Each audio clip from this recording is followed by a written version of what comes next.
వరదల కారణంగా 6,882 కోట్ల మేరకు నష్టం వాటిల్లింది అని ఏపీ ప్రభుత్వం ప్రాథమికంగా అంచనా వేసింది. క్షేత్రస్థాయిలో ఎన్యూమరేషన్ అనంతరం నష్టం మరింత పెరిగే అవకాశం ఉంది అని తెలిపింది. వరద నష్టంపై కేంద్ర ప్రభుత్వానికి ప్రాథమిక నివేదికను పంపింది. రోడ్లు భవనాల శాఖకు 2,165 కోట్ల నష్టం వాటిల్లింది అని పేర్కొంది. జలవనరుల శాఖకు 1,569 కోట్లు, పట్టణాభివృద్ధి, పంచాయతీరాజ్ శాఖలకు 1,160 కోట్లు, పశు సంవర్ధక శాఖకు 12 కోట్లు, వ్యవసాయ శాఖకు 301 కోట్లు, మత్స్యశాఖకు 158 కోట్లు, ఉద్యానవన శాఖకు 40 కోట్లు, విద్యుత్ శాఖకు 481 కోట్లు, గ్రామీణ నీటిపారుదల శాఖకు 76 కోట్లు, పంచాయతీరాజ్ పరిధిలోని రోడ్లకు 168 కోట్లు, అగ్నిమాపక శాఖకు 2 కోట్ల నష్టం జరిగినట్లు వివరించింది.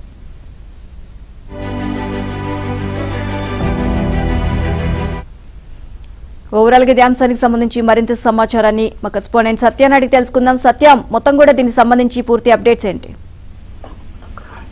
రాష్ట్రంలో వరద నష్టంపై ఇప్పటికే రాష్ట్ర ప్రభుత్వం ప్రాథమిక నివేదికను సిద్ధం చేసింది. 6,882 కోట్లు మేరకు వరద నష్టం వాటిల్లినట్టుగా కేంద్రానికి నివేదిక పంపింది. ముఖ్యంగా రోడ్లు భవనాల శాఖకు 2,165 కోట్లు, అదే ఇరిగేషన్ శాఖకు 1,569 కోట్లు నష్టం వాటిల్లినట్టుగా చెప్పారు. అటు వ్యవసాయ శాఖ కూడా భారీ స్థాయిలో నష్టం వాటిల్లినట్టు కూడా ఉద్యానవన శాఖ, అదేవిధంగా వ్యవసాయ శాఖకు భారీ స్థాయిలో నష్టం వాటిల్లినట్లుగా నివేదికలో పేర్కొనడం జరిగింది. ఈ రోజు నుంచి నేటి నుంచి నివాసాల్లో సర్వే కూడా నిర్వహించడానికి సిద్ధమవుతున్నారు. మొత్తం 2.32 లక్షల నివాసాల్లో సర్వే నిర్వహించి వ్యాపార సంస్థలకు కూడా ఏ మేరకు నష్టం వాటిల్లిందనే దాని పేరు కూడా పూర్తి స్థాయిలో అధ్యయనం చేస్తున్నారు. ముఖ్యంగా ఎవరైతే ఓనర్లు ఉంటారో వారు తమ ధృవీకరణ చూపిస్తే చాలు వచ్చి ఎన్యూమరేషన్ చేసి ఎంత నష్టం వాటిల్లింది అనేది లెక్క వేసి వెళ్తామని చెప్పి ప్రభుత్వం చెబుతోంది. వ్యాపార సంస్థల నష్టం కూడా అంచనా వేసి నివేదికను సిద్ధం చేస్తామని చెబుతున్న పరిస్థితి అయితే ఉంది.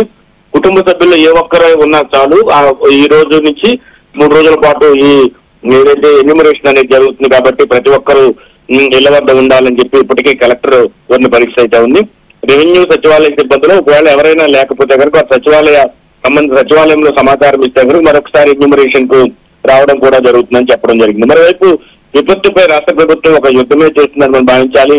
బుడవేరు ముంపు కావచ్చు, కృష్ణా వరద కావచ్చు, భారీ వర్షాలు ఇలా 3 వైపులా ముప్పేట దాడి చేసినప్పటికీ కూడా రాష్ట్ర ప్రభుత్వం వాటిని సవాలుగా స్వీకరించింది, ముందుకు వెళ్తున్న పరిస్థితి అయితే ఉంది. మొదటి 2 రోజులు కూడా కొంత తడబడినప్పటికీ తర్వాత మొత్తం వ్యవస్థలన్నీ కూడా సెట్ అయి వార్ జోన్ ఏర్పాటు చేసి బెజవాడ కలెక్టరేట్ లోనే పూర్తి స్థాయిలో సచివాలయం మొత్తం కూడా బెజవాడ కలెక్టరేట్ నుంచే పనిచేస్తుంది రాష్ట్ర సచివాలయం మనం భావించాల్సి ఉంటుంది. మొత్తం 15 నుంచి 16 మంది మంత్రులు, అదేవిధంగా పదుల సంఖ్యలో ఐఏఎస్లు కూడా ఫీల్డ్ లోనే ఉన్నారు.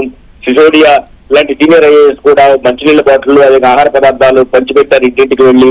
అదేవిధంగా రాజమౌళి లాంటి సీనియర్ అధికారులు, సీఎంఓ అధికారులు కూడా ముఖ్యమంత్రితో పాటు వెళ్లి మార్గ మధ్యంలో జరిగిన నష్టాన్ని అంచనా వేస్తూ లెక్కలు వేస్తున్న పరిస్థితి అయితే ఉంది. చివరకు ఒక గర్భిణీ స్త్రీని రాజమౌళి స్వయంగా తీసుకువెళ్లి ఆసుపత్రిలో, ప్రభుత్వ ఆసుపత్రిలో జాయిన్ చేసిన దృశ్యాలను కూడా మనం చూసాం. కాబట్టి ప్రభుత్వ యంత్రాంగం కావచ్చు, అదేవిధంగా అధికారులు కావచ్చు మొత్తం కూడా ఫీల్డ్ లోనే ఉన్నారు. అటు మంత్రి నిమ్మల రామానాయుడు అయితే 8 రోజులుగా బుడమేరు గట్ల మీద ఉంటూ బుడమేరు గండ్లను పూడ్చే ప్రయత్నం ప్రారంభించారు, పూర్తి చేయడం కూడా జరిగింది. అదేవిధంగా ప్రకాశం బ్యారేజీకి ఏర్పడిన కౌంటర్ వెయిట్ సమస్యను కూడా పరిష్కరించడంలో ఆయన కృషి చేసిన పరిస్థితి. మంత్రి లోకేష్ మొత్తం ఈ వ్యవహారాలను కూడా మానిటరింగ్ చేసుకుంటూ ఎప్పటికప్పుడు సలహాలు సూచనలు ఇవ్వడం. అదేవిధంగా మరో మంత్రి నారాయణ ఉదయం సాయంత్రం అదేవిధంగా అర్ధరాత్రి చూడకుండా ఈ శానిటేషన్ పనులపైన నిత్యం కూడా సమీక్షిస్తూ ఈ విధంగా మంత్రులందరూ కూడా ఎక్కడికక్కడ తమ యొక్క పాత్రను పోషిస్తున్నారు. మంత్రులకు కేటాయించిన డివిజన్ లో వారు ఎప్పటికప్పుడు అన్ని సౌకర్యాలు కల్పించే ప్రయత్నం అయితే చేస్తున్న పరిస్థితి అయితే ఉంది. అదే సమయంలో మొదటి 2 రోజులు కూడా ఫుడ్ విషయంలో కొంత ఇబ్బంది వచ్చినప్పటికీ కూడా తర్వాత దాన్ని సరిచేసేందుకు ప్రయత్నించామని చెబుతున్న పరిస్థితి. ఇన్ని ఉపద్రవాలు ఉన్న సమయంలోనే 4 బోట్లు వచ్చి ప్రకాశం బ్యారేజ్ గుద్దుకోవడం, కౌంటర్ వెయిట్లు దెబ్బతినడంతో దాన్ని కూడా సరిచేసి ఒక యుద్ధ ప్రాతిపదికన దాన్ని తిరిగి రీస్టోర్ చేసిన పరిస్థితి అయితే ఉంది. అటు కేంద్రానికి ఒకవైపు నివేదికలు పంపుతూనే అటు కేంద్రం కూడా స్పందించడంతో కేంద్ర మంత్రి అదేవిధంగా ప్రత్యేక బృందం కూడా రాష్ట్రానికి రావడం, మిలిటరీకి కూడా వచ్చి ఈ బుడమేరు గండ్లను పూడ్చడంలో సహకరించడం, మొత్తం ఒక యుద్ధ వాతావరణంలో ఈ మొత్తం వ్యవహారాన్ని అంతా కూడా రాష్ట్ర ప్రభుత్వం నడిపించిందని చెప్పుకోవచ్చు. సవాళ్లను స్వీకరించి దాన్ని అవకాశంగా మలుచుకుని ప్రజలకు అన్ని సౌకర్యాలు అందించడంలో చంద్రబాబు సర్కార్ అదేవిధంగా ఎన్డీఏ సర్కార్ ఈ మొత్తం వ్యవహారంలో సక్సెస్ అయిందని మనం భావించాలి.